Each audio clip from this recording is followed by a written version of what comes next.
What I offered him was an opportunity for us to take a break for a year or two and let him go find someone to have a child with. Stop it. And then when he has his baby, we could get back together.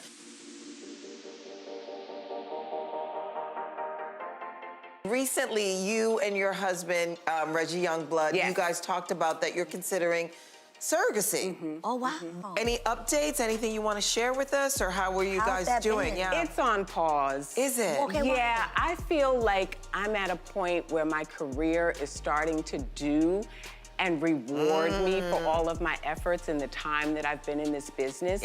And a baby, for me right now, would just not be the thing to do. So what I offered him was an opportunity for us to take a break for a year or two and let him go find someone to have a child with. Stop it.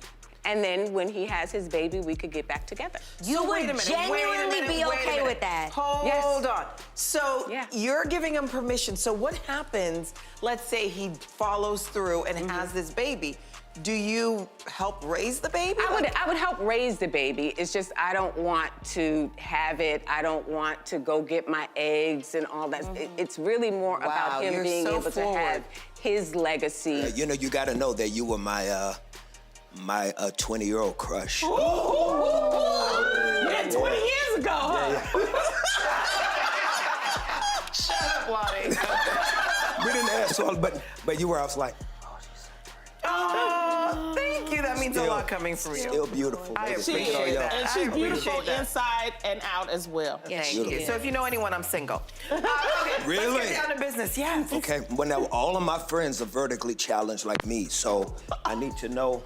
Oh, God. Like, I don't have a lot of tall brothers because I don't hang with people that are they rich, though? That's all we care about. We all saw on IG what happened between you and your son. How are the two of you right now?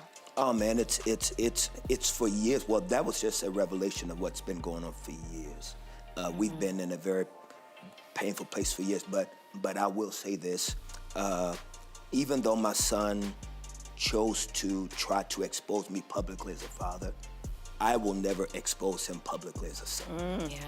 Yeah. So I have no dialogue about it. Have you talked to him? No. It is. Once again, you would have never known our family issues if he hadn't chosen to do it. And so I still continue to keep it that place because who in the world, as hard as parenting is, should ever have to talk about their parenting publicly?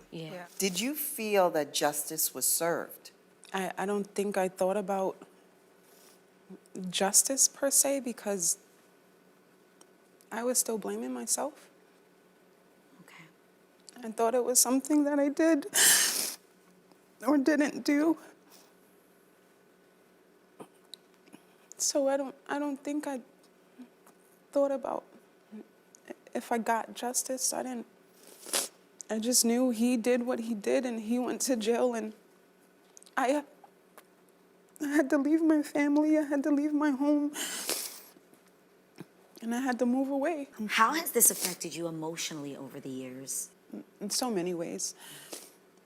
Hiding within myself, living and surviving through insecurities, using them to protect myself, thinking that if I don't look a certain way, I won't attract a certain type of attention. And I've been like that my whole life. When it was announced that Kenneth Petty was marrying Nicki Minaj, what was your first thought about that news? I was so afraid of being found out. I was so afraid of being known as the person he violated. And I didn't want that. You know, it's Nicki Minaj. You know, I didn't want that to reflect on my children. Nicki addressed fans who brought up Kenneth's attempted rape conviction by replying to them on social media, saying he was 15, she was 16, in a relationship. What are your thoughts about that?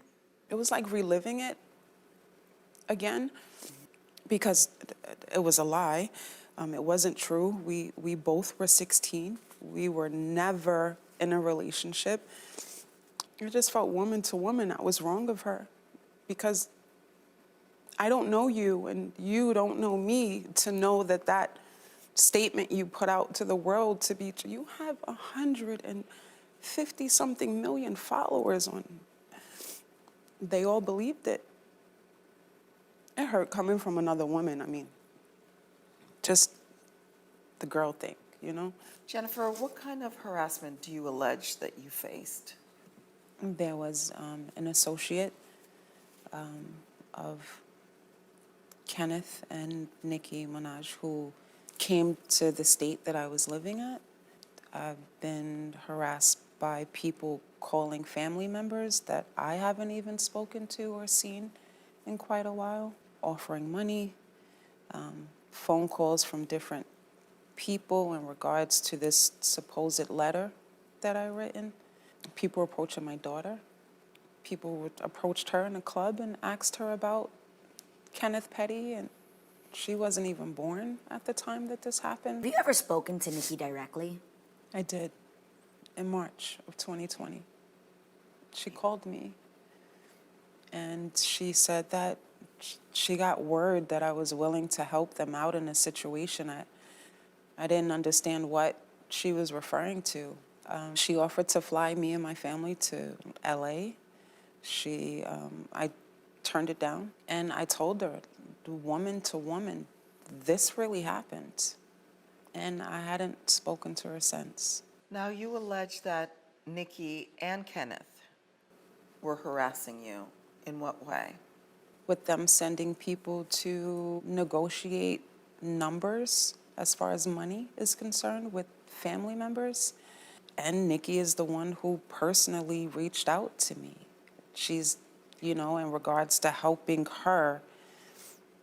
them in this situation. And then the threats that I received because I kept saying no to every offer, to every suggestion. The last incident was when one of their associates put $20,000 on my lap, and I still kept saying no. The last message I received was that I should have taken the money because they're going to use that money to put on my head. What are you guys wanting to come from this lawsuit? To let them know that they were wrong, and you can't do this to people. You shouldn't do this to people. He did something a long time ago, and he had consequences that he was supposed to stick with. What they did to me and my family wasn't okay. It wasn't right, and it doesn't matter how much money you have. It doesn't matter what your status is. You can't intimidate people to make things go better for you, and that's what they did. And I want my daughters to know that as they grow, as they experience life, as they come in contact with friends, family, strangers, or whatever, that they'll have the strength to know that they have a voice and they should use it. And don't ever let anybody try to silence them. What do you want to say to people who don't believe you? They have the right to their opinions. They have the right to their thoughts. But you don't get to attack people because you don't believe. And you don't get to paint a picture of you know, this narrative that they put out. You know, I'm a white girl who falsely accused a black boy. You don't get to do that. It doesn't matter what race you are.